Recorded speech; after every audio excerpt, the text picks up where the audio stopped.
Hello, my creative friends, it's Andrea, and I'm here with a very special process video. We're going to do a layout together, travel themed.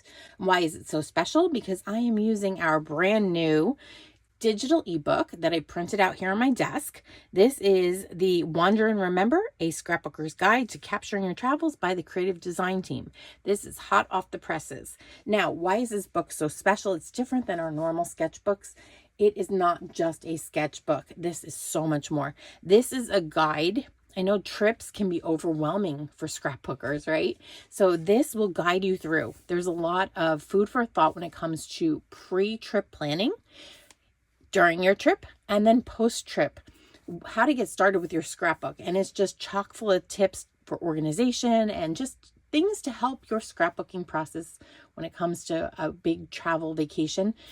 And then, not to be outdone, the back half of this book has a series of 10 sketches and artwork. Each page will link back to a video that the girls have already done with the creative design team. So you'll have access to one full video there for each of the 10. And then in this collab, we're each gonna take somebody else's sketch and recreate it with our own photos. Because you know we all love good sketches, right? So, now, what am I going to scrapbook?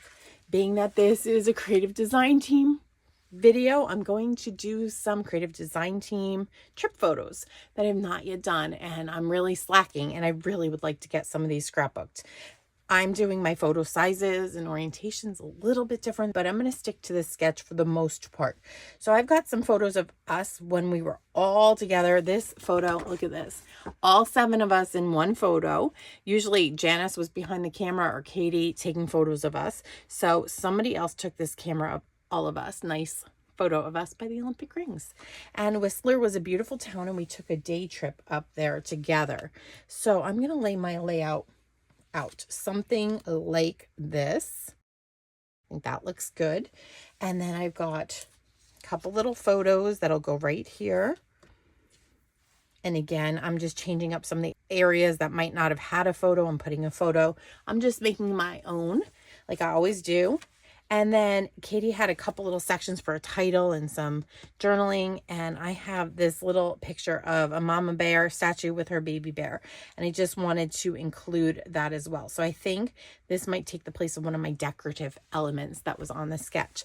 So you might be wondering, what paper are you going to use with these photos?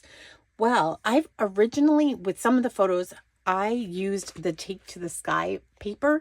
I know that this is no longer available, but I did one of our layouts, I think the train track layout from our trip, and this was the same day. So I want to just keep on using that paper. It works well with the photos. I will show you what some of the paper options are here. And since it's all the same day, I think it's smart to keep the continuous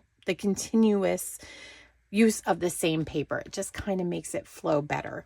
And let me show you what this paper looks like. I immediately thought of this gray because there is a lot of gray in my photos, and that's a good neutral, that plaid. You can see like the cobblestones here, the pavers. I think that'll work well.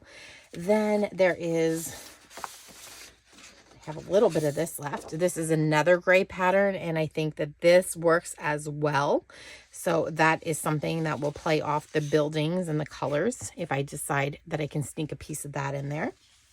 The reverse side of this gray is this beautiful cloud paper, and I think that that works well. You can see it right up against the sky here. We had some blue skies with some clouds. Perfect. And then let's see what else we have. I think I used this blue topography paper in the last layout, and this might work again because the mountains, it just reminds me of the mountains, so that would be a good option. And then let's see what else we have here.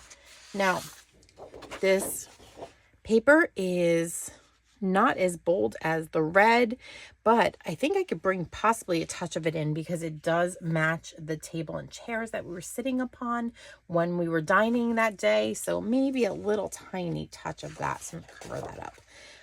So we'll have a little bit of that. And then let me just look and see what else is left in this paper pack. Yeah, there's some good blues here, and that blue would work too because of Janice's shirt and my jeans there. We're going to skip the airplane again. I just don't think that works. And yeah, here's another one. This is a map of the world. Good gray tones. That would work as well. So I think you see where I'm going with it. Next thing I'm going to do is look at the sketch again, and I'm going to cut out the pieces of paper. I'm going to mat our photos, and they might get some red touches. I'm not quite sure. The title might become red. We definitely need some bold reds because there we are, Janice and Julie and I relaxing in the Adirondack chairs until we all had our bags. We had finished our shopping ahead of some of the other girls. So we were just relaxing outside one of the storefronts and, you know, in those Adirondack chairs. So that pop of red has to play in somewhere here. So I might even opt to leave out this color and go with a brighter red at some point. I'm not quite sure. I'm going to play around with some solid colored cardstock. And like I said, we'll cut the paper, we'll come back and we will assemble this layout. And you'll see how easy this new book makes it to put my layout together. I've made my paper choices. This is the arrangement that I'm going with. And I just want to talk to you a little bit about it before I glue things down. Now, I have cut, well, let me start in the beginning. The base pages. The base pages were most likely, Katie designed, representative of this piece up here and this. So these should have been full 12 by 12 base pieces. I didn't want to use up all of my beautiful cloud paper as my bases. So I'm going to paper piece this whole thing together.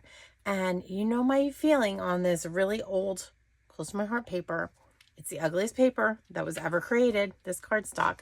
So I use this often in my bases to get it out of my stash. I think I had bought a ton of paper once that had this ugly cardstock included. So I'm stuck with it. So how better to use it than to hide it behind paper piecing? And we're going to have the entire base covered, so you're not going to see it. I have cut this piece true to size, the bottoms here true to size. It did not have a 12-inch strip of this pattern. I only had 10 inches at the most. So what I've done is this is going to be hidden by my big photo. So I just left that gap in the middle. So when I put this one over, you're never even going to see that hole. So I've just made it look like it's a continuous piece right there. This piece right here should have been cut. It's 7 inches wide. And I didn't have quite 7. I didn't want to cut into another sheet. So I just made it work because, again, it's going to be hidden by my photo. So that does not matter. And the last thing that I've done is that I have adjusted the size of this particular piece from Katie's sketch. And I have made it taller because my photos are going to be portrait instead of landscape. So I had to make that adjustment. So you're going to see less of this paper up here. I promised everything is glued down, and the only hint of that ugly paper is right here, and I am about to hide that. We're going to place our photos now. My photo placement isn't going to be exactly like Katie's because I have printed out different sized photos. So we're just going to make this work. I'm going to move this right over to the edge right there so I can hide that ugly cardstock. So we've got the first photo down.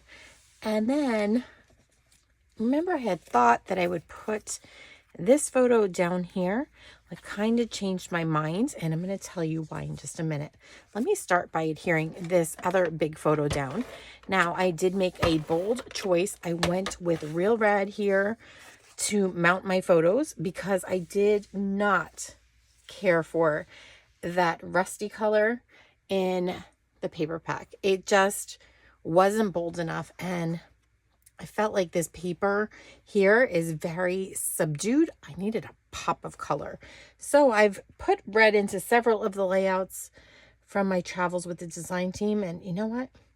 It works. I'm going to keep on going with it. You might remember the Japanese garden. I put a punch of red in, and it's just vibrant. We also had the tea house that I put a punch of red in. So I think that the red is just, it's kind of, again, continuing the theme throughout all of these Vancouver pages because it just kind of matches. Now I have the two photos here. Let's see. 1, and 2 that I will put, thinking about there. Let's see how these line up on top. So initially I thought I would put something like this up on top.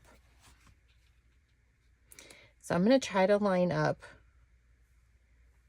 the outside edges of all of these. So I'm going to have a little space in between these photos up here, and that's okay with me. So we're going to do something like that. I just like some of the elements to kind of be linear when it comes to the outside edges. So that looks pretty good. Now, what do I like about this photo arrangement? Again, I like that the red is kind of balanced here. I've got red, red, and red. It kind of makes a triangle with the bolder red, or up this way with the red. So this photo is going to stay there. What I didn't like was Olympic rings. I did not like that I had one here and one here.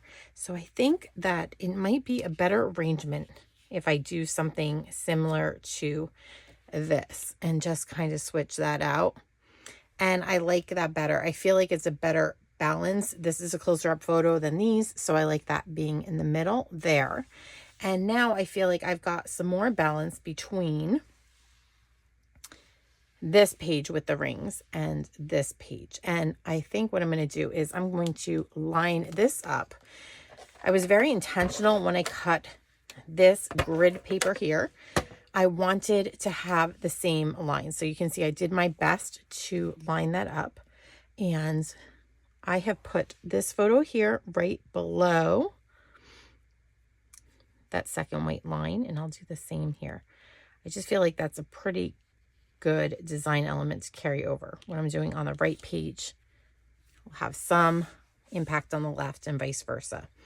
So I'm going to glue these photos down in this arrangement. I'm happy with the way they feel. I love how many photos we've put on the page.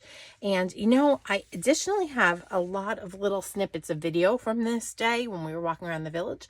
I might string those together and then include a QR code on this layout somewhere later in time so that I can go back and replay those little snippets of us walking around and talking and just having fun together, just seeing the sights. So I might include that. But here's my plan. Once I get these laid down, I needed something, I needed an embellishment, and I really didn't have any bears in any of my sets. I just didn't know what way to go. There's beaver tails here. This was so exciting because Janice and Julie was so set on having us experience the tastes of Canada, and Janice was too with the tastes of Australia, but the beaver tails were something that Julie did not want us to miss, and they were delicious fried dough. So we walked somewhere, came back, and Julie had a handful of these big delicious fried dough pieces called beaver tails for all of us to try, and we had so much fun trying that. So I don't have anything beaver tail related, and I don't have anything Olympic related, but what I do have, I mean, the Adirondack chairs, if I could have found that, that would have been perfect. But I thought about this brand new die cut set that I just unpacked today, and let me take a look at it. This is my Light and Wonder dies. It goes with the Aurora Borealis feeling set that we just released the other day, and I thought about these pine trees here, and I thought, wouldn't that be fabulous if I could do something with those big pine trees there? And then there's some clouds in here, and the clouds remind me of the clouds up there. I don't know if we'll use them, but we also have a couple of, well, we've got another set of die up here. It's one big continuous die, and this has more trees. And I just thought that this might be really cool. I could place some as part of a title up here and then down here as well. So I just feel like using the trees, it's going to be simple, but we're going to bring in some pops of green here too, since we have the greenery there. And let me show you what paper I'm thinking about using. So back to the Take to My Sky, I have a scrap left over of this blue, and I thought this landmass here kind of reminded me of the ski slopes, the white in the mountain. So I think I'm going to cut this out right there, and then I'll just see if I can't sneak a couple more of these. Maybe I can invert this, turn it upside down here. And I might be able to sneak 2 more cuts, one there and one there with this die. So I'll have 3 green elements. So I'm going to cut those and come back and we'll lay those out. Again, going to glue the photos down and then we'll work on the title and the finishing embellishments. Okay, so you guys can have a laugh at my expense. Let's talk about those dies. I assumed that it would cut the trees out and then cut along here in a wavy manner, but that is not what happened. I think you can see it down here. There was no cut down on the bottom. I have to do some research and see what the experts have done with this. But in any case, it worked for me because I put it against the bottom of the paper. The only problem is that over here, it didn't cut out because down here I touched the bottom of the paper, but over here it was up in the air. So I'm just going to fix that by taking a pair of my really old rubber snips from Close to My Heart, from Stampin' Up, I'm sorry. And I'm just going to give that a wavy cut and voila, I have trees.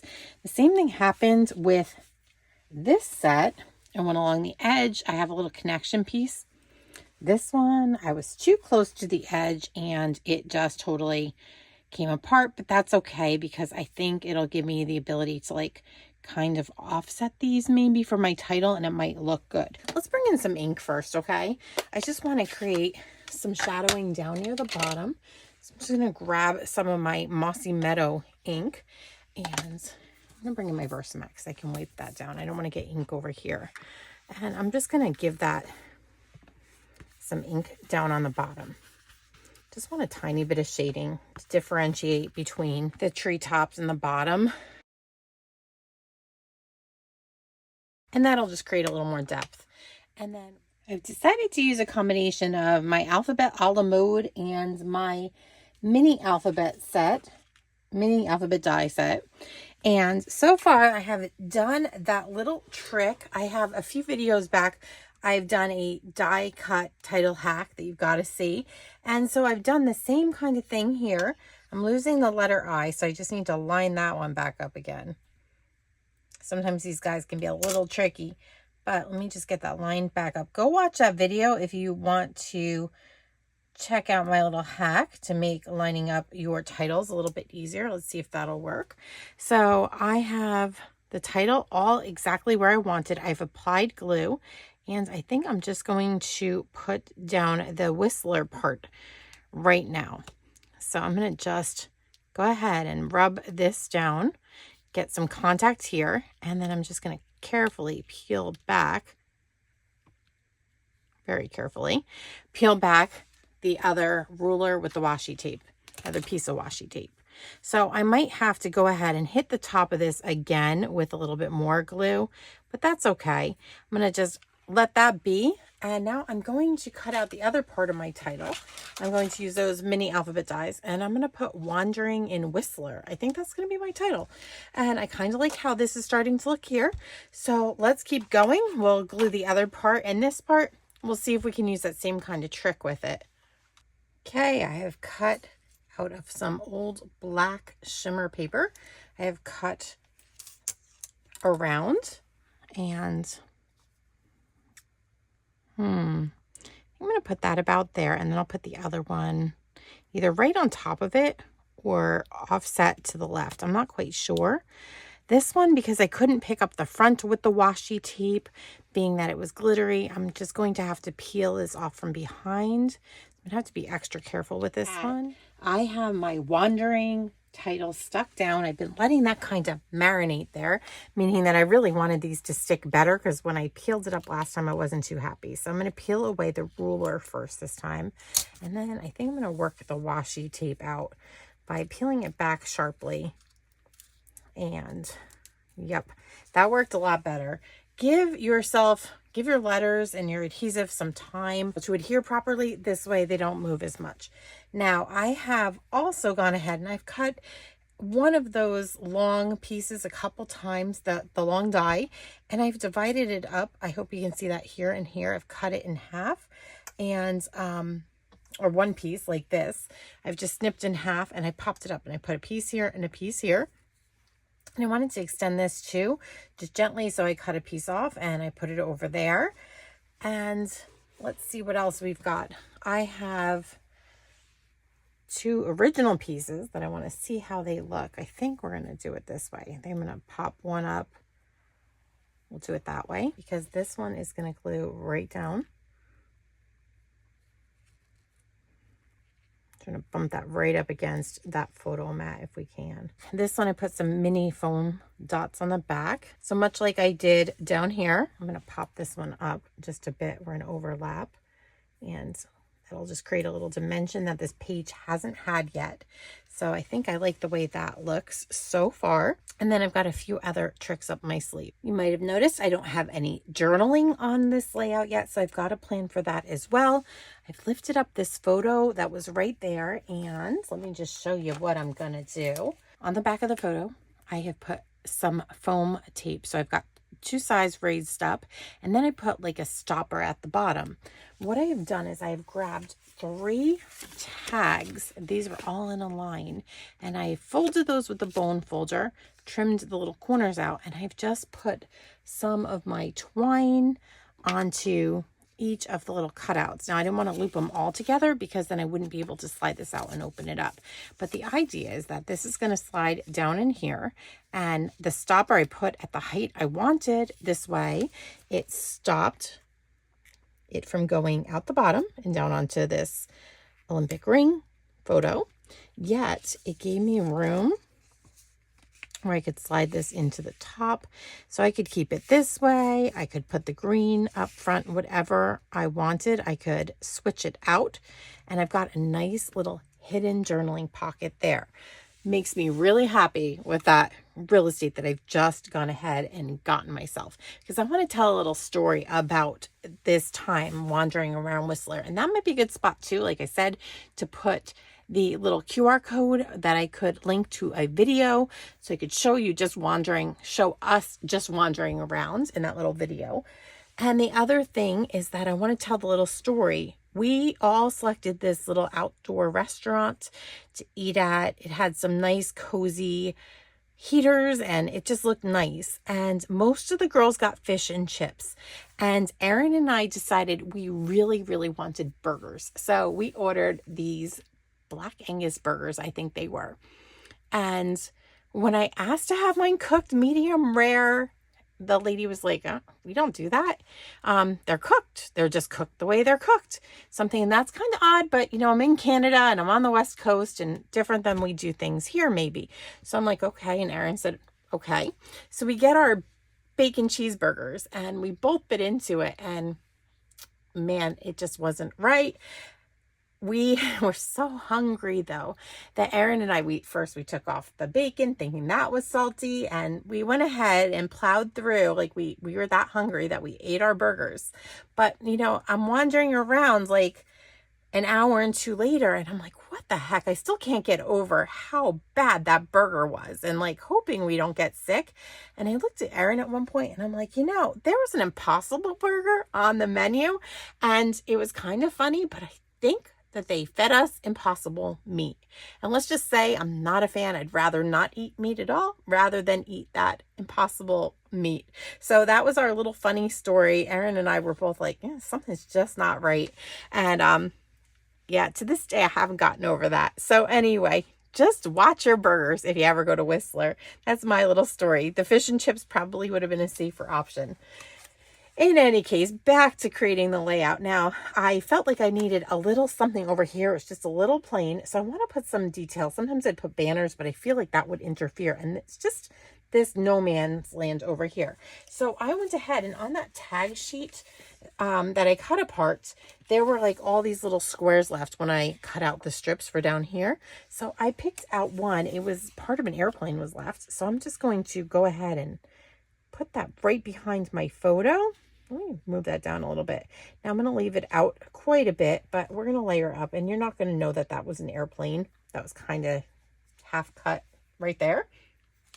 And then what other pieces do I have? I have, oh, there it is. I have a little blue piece that I just want to tuck. This is one of those topography map pieces that I used in my layout on the train tracks from this day. I've got a little piece of the clouds. So I'm going to put that under here too, and just build up this little tiny cluster. it just gives it some interest up here, and I like it. I like the fact that you've got all these rectangles going because it mimics the rectangles in the wall. They're different sizes, and so I kind of like that. It pulls out an architectural detail, and you guys know I'm big on that. And then the last little detail I have is that I used that same exact die set that we cut the mountains, and I've cut some clouds. So I want to create a little more interest around my title. So I think I'm going to just tuck in a few clouds there. So there's 2 different shape clouds. So I think one is going to float right around here. There we go. And I've got a chunkier one that I think might look really cute up here. It's floating up with the regular clouds that are there. And I have another chunkier one here. So let me just put that down here. It'll look like the sky's popping up just a bit. So let's take a look at this layout, and I'm going to lift it up. I think that that little bit of glitter paper was just enough. I had tossed around the idea of doing red, but I think it would have been just too much red then. Speaking of red, I like the pops of color just on 2 of the photo mats. Do you ever make your photo mats different colors? It's kind of a fun little trick to do. I mean, I've seen it where people layer up more than one color, but I just like having some black, some red. It just creates more interest on the layout. And all in all, this is a pretty simple layout. Like, there is not a lot of embellishment on here. I'm going to even skip putting gems and stuff on. We've got that hidden journaling tag. I just love that we have that space there to hide what we need to hide, and creates more real estate over here. I think by clustering, I added a couple more clouds to the layout. I think that that just worked really well. That little cluster just gave this what it needed over here. Just a little bit of embellishment without being glitzy, blingy, just perfect for our trip around Whistler. So here we are wandering around Whistler, having a great time. So I want to thank you for stopping by today and visiting my channel. If you are not yet a subscriber, I'd love it if you go ahead and hit that subscribe button that you see right there on your screen. Hit the notification bell, leave me a comment. I love hearing what you guys think. Have a creative day.